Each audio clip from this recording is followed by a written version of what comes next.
Hello to all traders, welcome to Market Insights. This is the Monday's video. It is the 25th of May and we're going to talk about indices. In today's Market Insights video, I want to analyze start with actually the Chinese 50 index and then talk about the S&P as well as the US index.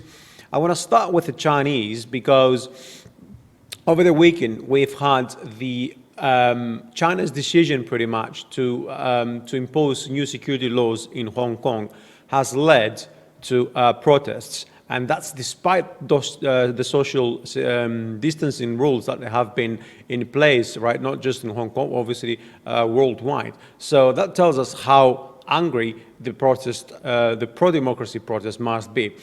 Now, I want to talk about this because obviously it's affecting the equities, it's affecting the Chinese and also the Hang Seng will in the end as well. Either way we look at it, it's going to trigger another spat between US and China. It's definitely not a good time to have another round of US and China escalation. So although today is Monday, we have bank holiday anyway in the UK and the US, we really have to wait and see how the US is going to respond to the protests. So Chinese 50, we haven't talked about it for a while, to be honest. This move to the downside is part of a W, X and Y combination. Okay, that's an ABC.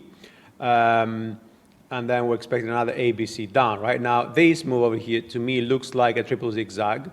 Now this triple zigzag, if it ended here in the minor degree in wave X, okay, that means this is a leading 1, then 2. We're going to get a 3, a 4, and a 5. But you see, we've already compromised this move to the downside over here. So we really have to wait and see whether this is going to continue lower or not.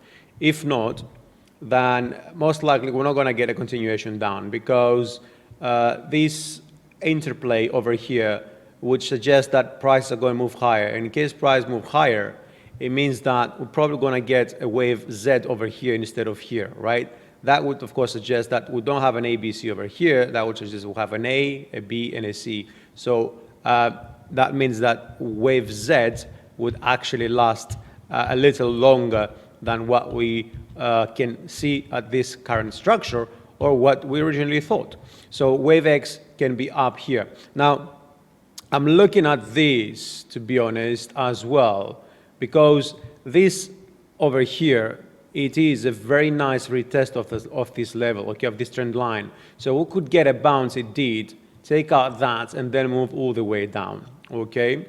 That would also, of course, give us a new high above the 1364, right? Now, it could be a case where we get these prices coming over here and then going all the way down. But then again, this would suggest, you know, that is a leading move, okay, a 2 indeed. And then that means that we'll have 1, 2, 3, 4, 5, yes.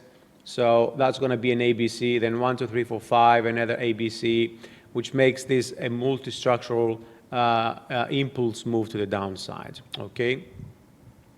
Now when I go on let's go on the US index, and then we look at the S&P. US index. I mean, guys. I mean, how long has it been that we've been talking about this move? Right. We've been talking about this 1, 2, 3 since the last quarter. It's been a few months now. We're waiting for this to be a 4 and then move all the way down. Obviously, this is lasting. It seems like it's lasting and it's going to last longer. Last week, we were looking for this to be wave Z over here, yes, and 4, and then move down. We had prices to go down to the 99 or so, and then we started moving up again. Now, I would like that to be a 1, 2, 3, 4, and 5, and then ABC and move all the way down, but that doesn't seem to be the case, okay? It could still play in.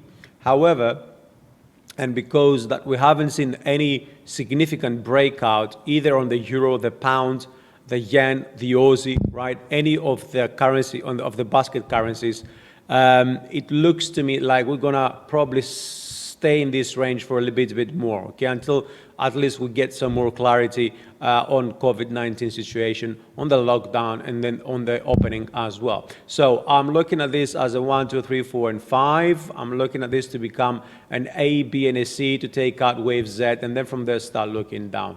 Don't forget, our invalidation point is the 101. In case we break above that level, then most likely we're heading for 102, and then we get further clues as to whether this is going to continue lower or move higher. But ideally, we want this first move to be an impulse, so we don't want that to cross the 101 level, okay? Now, in the short term, there is some RSI signal here that tells us the price will move a little bit lower. And if we give that 1, 2, 3, 4, and 5 thought, then that could be very, very likely, because we're looking to correct a little bit now, maybe down to 99.50, okay, and then start moving higher. Potentially, we could get another signal over here with a bullish divergence, bullish hidden divergence kicking in, okay?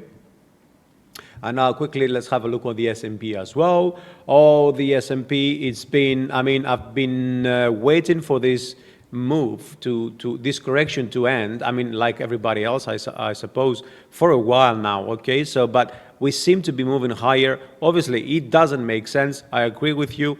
But despite the fact that, you know, everything goes to dust, you know, we're still moving up. Well, I'll be honest, we're actually moving in a range for a while now. We've been ranging between the 2760 and 3,000. We didn't get there yet, but we're most likely going to get that very soon. So I've changed my view over here. I was looking for an ABC correction, right? That is not the place. That is not the case any longer. So I'm seeing this as an ABC. That's the W, ABC, C, and I'm expecting 1, 2, 3, 4, and 5. Okay. So I'm looking at this 1, 2, 3. This is wave 4, a very nice flag over here, and then we're going to go up for wave 5. Now, wave 5 could head anywhere above the 2970.85 level, which is the previous high. But I do think, because obviously we have a complex combination, that in complex combinations, usually wave Y extends a little bit longer. Now, we're not just going to get a simple break above the previous high. We're most likely going to get a little bit deeper, potentially to the 78.6 Fibonacci retracement of this move to the downside, right? Which is, of course, W wave in the cycle degree, and this is X. And that also coincides with the 1.5 Fibonacci extension of this move, of the W wave, right? 3160. The 3160 then, 3130 to 3250 actually is an area where I would be looking for prices to start moving lower, okay? So we'll get a very, very, very weak signal here on the RSI, but it's not much that we need actually to really see that this is an impulse to the upside. So most likely when I might get a correction down here and then move up once again. So that will be all for the day. Thank you for watching, and I will speak to you again tomorrow